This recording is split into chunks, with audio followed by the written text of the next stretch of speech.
Good evening students. बेटा आज हम स्टार्ट करते हैं इस वीडियो में सीबीएसई का ये सैम्पल पेपर है, जो परफेक्ट 10+ सैम्पल पेपर है स्टैंडर्ड। ठीक है, तो इसको हम स्टार्ट करते हैं। इसके फर्स्ट पेपर देखते हैं, कुछ क्वेश्चन कराते हैं। ठीक है, स्टार्ट करते हैं ध्यान से बेटा, स्पीड से, और सारे क्वेश्चन ध्यान से देखना। ठीक है, तो इसका ये फर्स्ट ही सैम्पल पेपर है ये वाला। ठीक है, ध्यान से देखो। तो सबसे पहले तो हमारे पास पहले 16 जो क्वेश्चन होंगे वो सारे क्वेश्चन एक एक नंबर के होंगे। ठीक है, तो इनके अंदर एक एक नंबर वाले क्वेश्चनों में ज़्यादा टाइम नहीं लगाना और स्पीड से करना और एक्यूरेसी रखनी है अपनी। ठीक है, तो फर्स्ट क्वेश्चन ध्यान से देखो। फर्स्ट क्वेश्चन, इफ़ एक्स और वाई इन दोनों की प्रोडक्ट करते हैं तो 180 आता है। कहता है कि अगर हम एक्स और वाई की अगर हम प्रोडक्ट कर दें तो 180 आता है, गिवन है। एंड HCF ऑफ एक्स और वाई 3। कहता है अगर मैं एक्स और वाई का HCF निकाल दूं तो वो 3 आ जाता है। Then find the LCM of X Y. कहता है एक्स और वाई का LCM निकाल कर दिखा दो।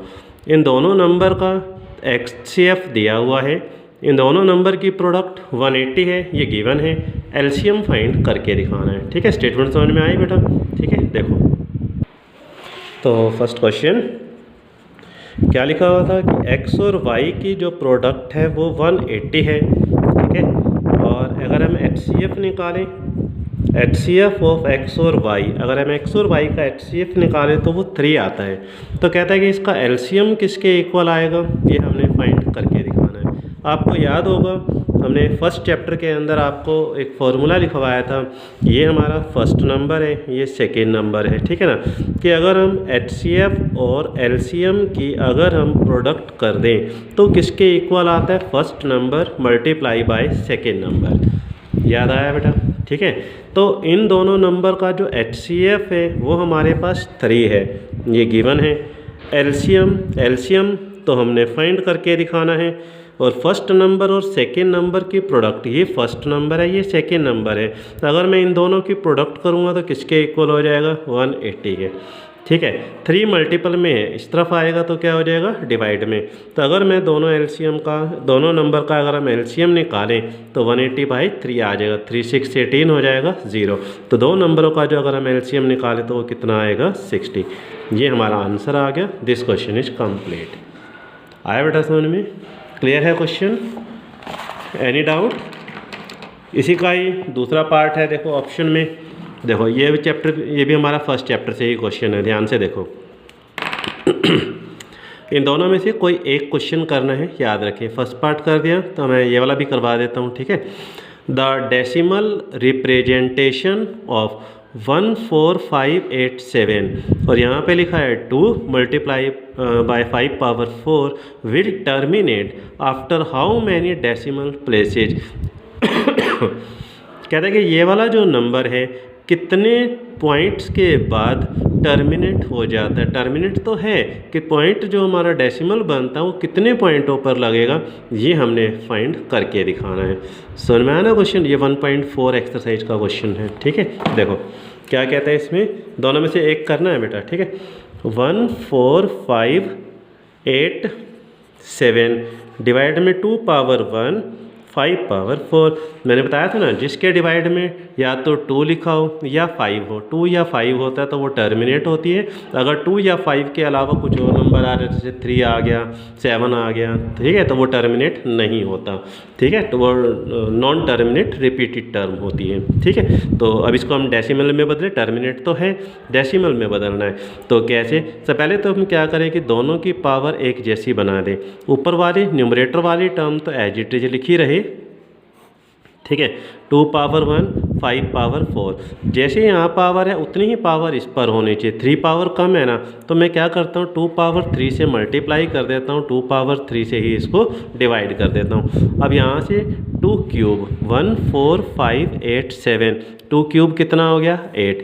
ये दोनों की पावर इकट्ठी बन गई, 2 पावर 4 5 पावर 4। अब इन दोनों की मल्टीप्लाई कर दो, 8 7 जा 56, 5 रह गया, 8 8 64, 64 और 5 69, 6 8 5 40, 46 हो जाएगा।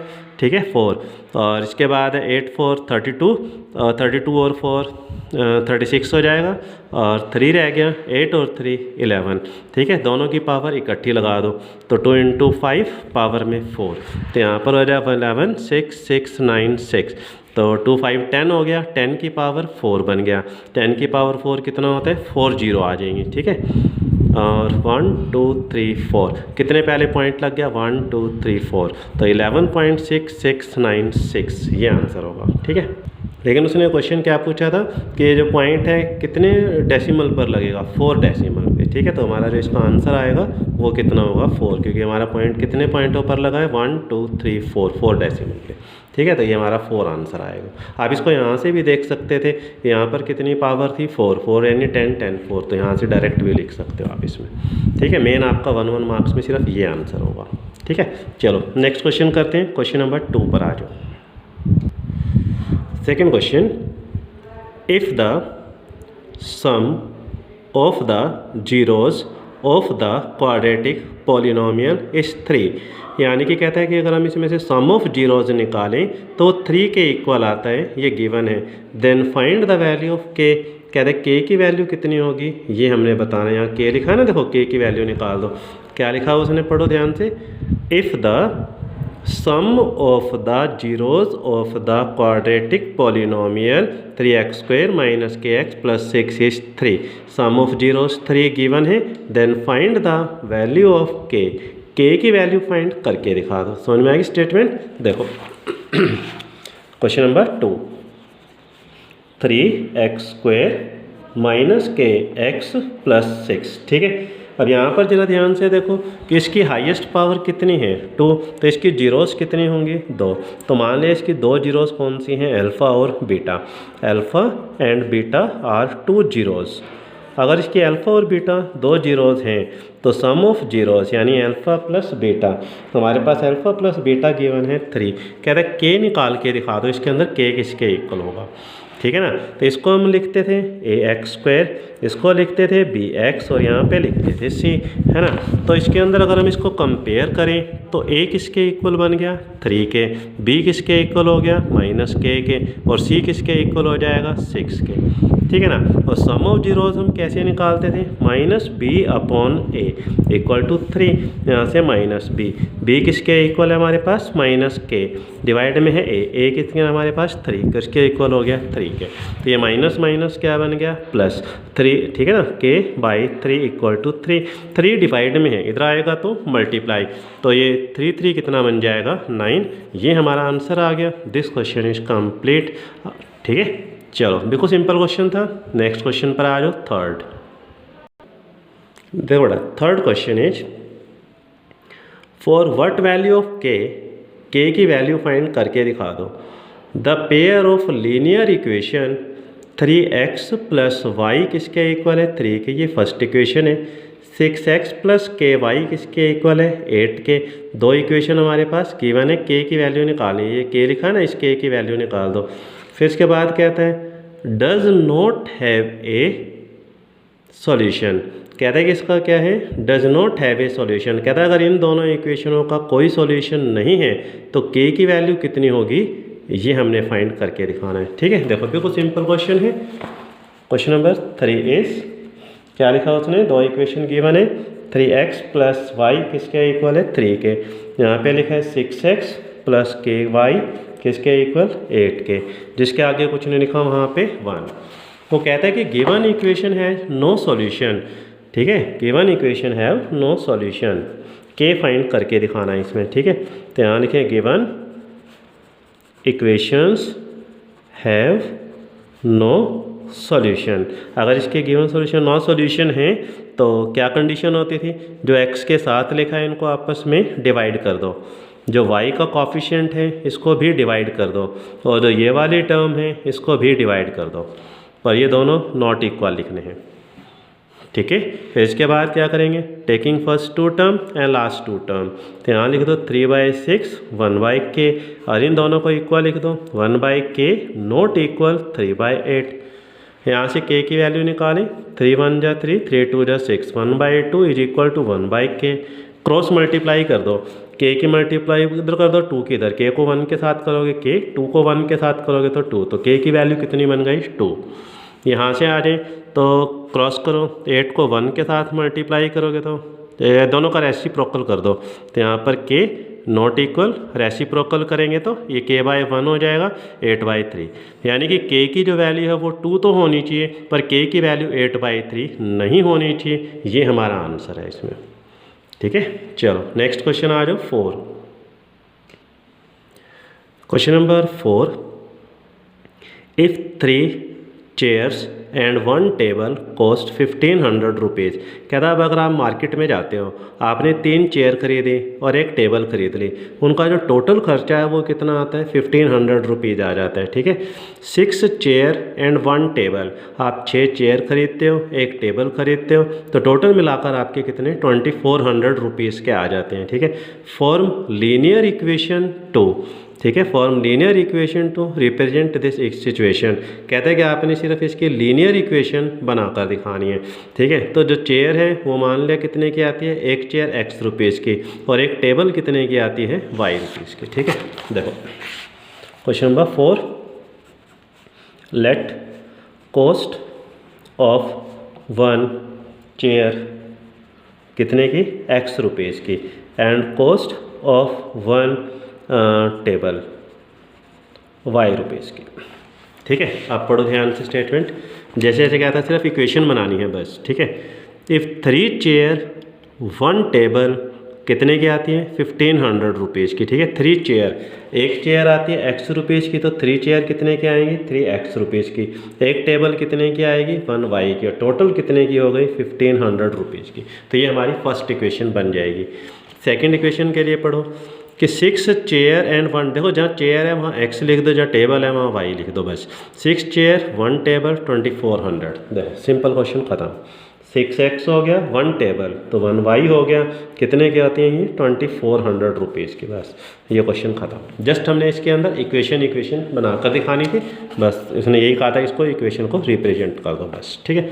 तो नेक्स्ट करते हैं क्वेश्चन नंबर 5।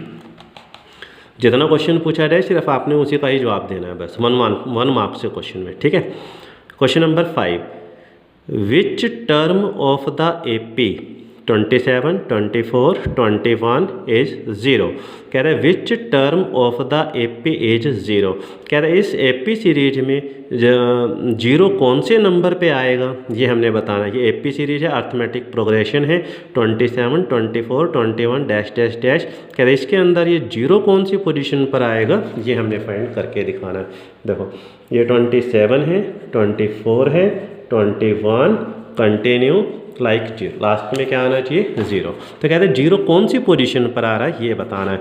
तो मान लिया ये फर्स्ट नंबर पे है, ये सेकंड नंबर पे है, ये थर्ड नंबर पे है, और ये वाला हमारे कौन से नंबर पे आता है nth नंबर पे। तो मेरे को n फाइंड करना है कि n की वैल्यू क्या होगी, कि n 0 कौन से नंबर पे आएगी, ठीक है। सॉल्यूशन, तो ये फर्स्ट नंबर है। AP सीरीज क्या होती है, जिसके अंदर कॉमन डिफरेंस सेम होता है, ठीक है ना। कॉमन डी निकाले, तो ये first term second third, second में से फर्स्ट टर्म माइनस कर देते हैं। 24 में से 27 माइनस कर दो, कितना बन गया -3। ये हमारी कौन सी है nth टर्म है। an किसके इक्वल है 0 के। an का क्या फॉर्मूला बताया था, a + n - 1 × d किसके इक्वल 0 के। मैंने n निकालना है, याद रखें। a की जगह 27 पुट कर दें, यहाँ से n - 1 common difference is -3 is equal कितना 0। ब्रैकेट ओपन कर दें, 27 इसकी मल्टीप्लाई इसके साथ, इसकी मल्टीप्लाई इधर, इसको इससे मल्टीप्लाई करेंगे तो कितना आ जाएगा -3n। -3 को -1 से माइनस +3 इक्वल कितना 0। 27 प्लस है, राइट में ले जाओ तो माइनस हो जाएगा। -3n + 3 किसके इक्वल -27 के। 3 प्लस है, राइट में ले जाओ माइनस हो जाएगा। -27 - 3 कितना बन गया -30 -3n। दोनों तरफ माइनस है, माइनस से माइनस कट गया। 3 मल्टीपल में है, इधर आएगा तो डिवाइड में, तो ये बन जाएगा 30/3 कितना बन जाएगा 10। n किसके इक्वल हो गया 10 के। ये हमारा आंसर इट मीन्स कि जो जीरो है वो कौन से नंबर पे आएगी, हमारी 10th नंबर पे आएगी। ठीक है ना, ये फर्स्ट नंबर पे है, सेकंड नंबर पे, थर्ड नंबर पे, जीरो कौन से नंबर पे आएगी, हमारी 10th नंबर पे आएगी। ये हमारा क्वेश्चन कंप्लीट हुआ। ठीक है, नेक्स्ट आ रहा, इसी के ऑप्शन में भी दिया हुआ, दोनों में से एक करना है, मैं दूसरा पार्ट भी करा देता हूँ। ठीक है, देखो done. Fifth question, in an arithmetic progression, arithmetic progression में एपी वाला ही है। कॉमन डिफरेंस हमारे पास गिवन है कितना, -4। दो नंबर का अगर डिफरेंस निकाले तो -4 आ जाता है। एन गिवन है 7, ए एन गिवन है 4। फाइंड द वैल्यू ऑफ ए, कहते हैं ए की वैल्यू कितनी आएगी, ए हमने फाइंड करके दिखाना है इस क्वेश्चन में। ठीक है, देखो तो दोनों में से कोई एक करना है। ठीक है, क्वेश्चन नंबर 5, कॉमन डिफरेंस है हमारे पास -4, एन गिवन है 7, ए एन गिवन है 4, कहते हैं ए फाइंड करके दिखा दो। देखो बिल्कुल सिंपल क्वेश्चन है। सॉल्यूशन, इसी ए एन से ही क्वेश्चन को स्टार्ट करेंगे। ए एन किसके इक्वल है, 4 के। ए एन का फार्मूला a + n - 1 × d = 4। मेरे को ए फाइंड करके दिखाना है, तो ए एज इट इज लिखें। ठीक है, n की वैल्यू 7 रख दें, 7 - 1, कॉमन डिफरेंस, डिफरेंस इज -4 और इक्वल टू कितना, 4। तो यहाँ से हमारे पास है ए, 7 में से बन गया 6 - 4 = 4। ए प्लस माइनस -6 4 जा 24 = 4। 24 को राइट में ले जाओ तो ए 24 और 4 कितना हो जाएगा, 28। तो ये हमारा आंसर आ जाएगा 28। ठीक है, तो हमारी फर्स्ट टर्म निकल गई, हमारा क्वेश्चन कंप्लीट हो गया। ठीक है, नेक्स्ट आ जाए क्वेश्चन नंबर 6 पर आ जाओ। देखो 6th क्वेश्चन क्या कहते हैं, for what value of k की वैल्यू फाइंड करके दिखा दो। ठीक है, के निकाला है। द इक्वेशन 9x² + 6kx + 4 किसके इक्वल है, 0 के हैज इक्वल रूट्स। कहते हैं for what value of k की वैल्यू निकाल के दिखा दो। द इक्वेशन, ये हमारे पास गिवन है इक्वल रूट। अगर कहता है इसके रूट्स अगर इक्वल हैं तो इसके अंदर के की वैल्यू कितनी होगी, ये बता दो। ठीक है, ये 4th चैप्टर का क्वेश्चन है। 9x² + 6kx + 4 = 0। कहता है कि इसके रूट्स इक्वल हैं, ये गिवन है, तो k इसके अंदर कितना होगा ये हमने बताना है। तो सॉल्यूशन, अगर इसको हम पहले ऐसे लिख सकते हैं, ax² + bx + c = 0।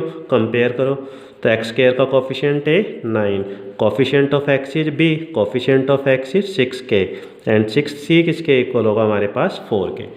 अगर इसके रूट्स इक्वल हैं, रूट्स आर इक्वल, अगर इसके रूट्स इक्वल हैं तो डिस्क्रिमिनेंट कितना बन जाएगा, 0। यानी डिस्क्रिमिनेंट 0 है तो इसका मतलब b² - 4ac किसके इक्वल होगा, 0 के। ठीक है, रूट्स इक्वल होता है तो d 0 हो जाता है, b² - 4ac 0। पुट कर द वैल्यू, b की जगह 6k लिख दें, ऊपर ये square -4। Put the value of a is 9 and put the value c is 4। 0 6² 36 k²। ठीक है, 4 4 16, 16 को 9 से मल्टीप्लाई, 144 हो जाएगा इक्वल टू 0।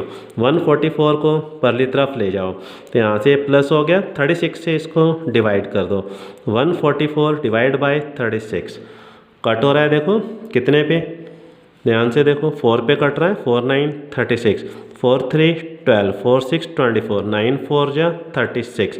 तो k² किसके इक्वल बन जाएगा, 4 के। दोनों तरफ रूट कर दो, रूट करोगे तो क्या बन जाएगा, +-2। तो k की वैल्यू कितनी आ जाएगी, या तो 2 आएगी या फिर -2 आएगी। ठीक है, next question number 7। Question number 7 is find the roots of the equation. कहता है हमारे पास एक इक्वेशन दे रखी है, कहता है इसके रूट्स निकाल के दिखा दो। बिल्कुल सिंपल सा क्वेश्चन है, देखो ये तो 9th क्लास का ही क्वेश्चन है। x² + 7x + 10 = 0। तो फैक्टर करें इसके, तो यहाँ पर क्या लिखा हमारे पास, जैसे यहाँ पे है 1, यहाँ पे है 10, 1 और 10 की मल्टीप्लाई कितनी होती है, 10। यहाँ पर क्या लिखा है 7, 7 के टुकड़े कर दो, टोटल करो तो 7, मल्टीप्लाई करो तो 10, 5 और 2, 5 और 2 7, 5 2 जा 10। ठीक है, x² 5x + 2x + 10 = 0। Taking common first 2 terms and last 2 term, कितना कॉमन आ रहा है, x, इधर से कितना x कॉमन 5, तो यहाँ से कितना कॉमन आ जाएगा 2, x2 5 जा 10 equal to 0, both brackets are same, so common x + 5 and x + 2 equal to 0, either this bracket 0 और दिस 0, तो x + 5 इक्वल टू 0 और x + 2 इक्वल टू 0। 2 को परली तरफ ले जाओ तो ये -2 हो जाएगा, 5 परली तरफ ले जाएं तो ये -5 हो जाएगा, तो यही हमारा आंसर है, -5 - 2। क्लियर। नेक्स्ट क्वेश्चन आ जाए, क्वेश्चन नंबर 7। इसी का ये ऑप्शन में दूसरा एक और पार्ट दिया हुआ है। क्या कहते हैं कि 7th क्वेश्चन ही है, इसी के ऑप्शन में दोनों एग्जाम में दोनों में से कोई एक करना है, याद रखें, ठीक है। For what values of A की वैल्यू क्या होगी ये बता दो। Quadratic equation 30ax² - 6x + 1 equal to 0 has no real roots. कहते हैं कि इसके रूट्स रियल नहीं हैं, तो इसमें a की वैल्यू कितनी होगी ये हमने बताना है, ठीक है। देखो क्वेश्चन 7 ही है, 30ax² - 6x + 1 इक्वल टू 0। आपको याद है हमने 4th चैप्टर में मैंने आपको पढ़ाया, क्या पढ़ाया था कि जैसे आपके पास ये लिखा है ax² है + bx है + c है इक्वल टू 0 है, तो इसके अंदर 3 कंडीशन होती थी, या तो डिस्क्रिमिनेंट 0 से बड़ा होगा, या डिस्क्रिमिनेंट 0 के इक्वल होगा, या डिस्क्रिमिनेंट 0 से छोटा होगा। डी निकालते हैं ना, कितना b² - 4ac, ठीक है ना। डी या तो 0 से बड़ा, 0 के इक्वल, या 0 से छोटा। अगर डी 0 से बड़ा है तो हम क्या लिखते थे, roots are real and distinct. Distinct मतलब डिफरेंट हैं, अलग अलग हैं। अगर डी 0 के इक्वल आता है तो हम क्या लिखते थे, roots are real and equal. तो इसके रियल भी होते हैं, इक्वल होते हैं। अगर जब हमने पिछला क्वेश्चन भी यूज़ किया था, ठीक है। तो अगर डी 0 से छोटा आ जाए तो हम ये लिखते थे कि रूट्स आर नॉट रियल, तो इसके जो रूट्स हैं वो रियल नहीं होंगे। तो इस क्वेश्चन के अंदर उसने यही कहा है कि रूट्स रियल नहीं है, ए की वैल्यू क्या होगी ये बता दो। अगर रूट्स रियल नहीं है तो डिस्क्रिमिनेंट क्या होगा, 0 से छोटा हो जाएगा। अगर डी 0 से छोटा है तो इट मीन्स कि b² - 4ac < 0 हो जाएगा, है ना।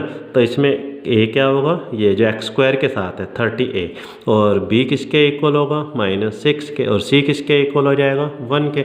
वैल्यू पुट कर दो।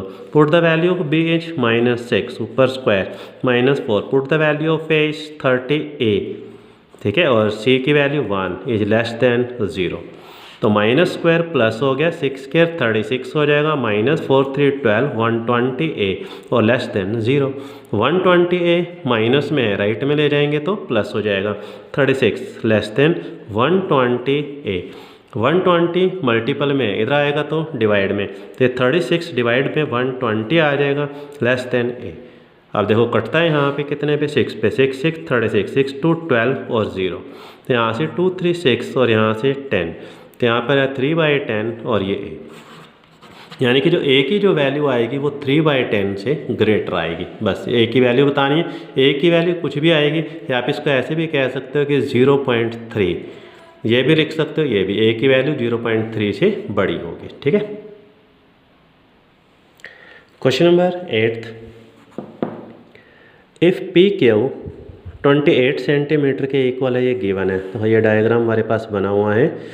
कहता है कि PQ, P से लेकर Q तक 28 सेंटीमीटर है, ये हमारे पास गिवन है। Then find the perimeter of triangle PLM, ठीक है। देखो सबसे पहले वो कह रहा है कि ये PQ, P से लेकर Q तक, यहाँ से लेकर यहाँ तक की जो लेंथ है वो 28 सेंटीमीटर है, ये गिवन है। तो ये जो PLM, ये जो ट्रायंगल बन रही है ना, कह रहे इस ट्रायंगल का पेरीमीटर हमने फाइंड करके दिखाना है। बिल्कुल सिंपल क्वेश्चन है, ध्यान से देखो। देखो हमारे पास क्या था कि सबसे पहले कि PQ इक्वल में 28 सेंटीमीटर है।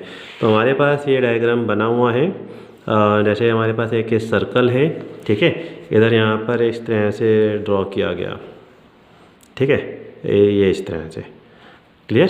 और यहाँ पर लिखा गया है हमारे पास P, और यहाँ पर है हमारे पास Q, और यहाँ पे लिखा है L, यहाँ पर है हमारे पास N, और यहाँ पर है T, और यहाँ पर है M।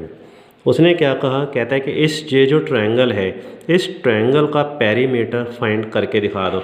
तो पेरीमीटर निकालने का क्या फार्मूला है, इन तीनों लाइनों को प्लस कर दो, ये वाली लाइन प्लस ये लाइन प्लस ये लाइन, ठीक है ना। पेरीमीटर निकालना है ना, देखो पेरीमीटर ट्रायंगल PLM कैसे निकालूंगा, PL प्लस में LM प्लस में MP, ठीक है। जिसका भी पेरीमीटर निकालना, उन तीनों लाइनों को आप आपस में प्लस कर दो, बात ही ख़त्म हो गई, समझे।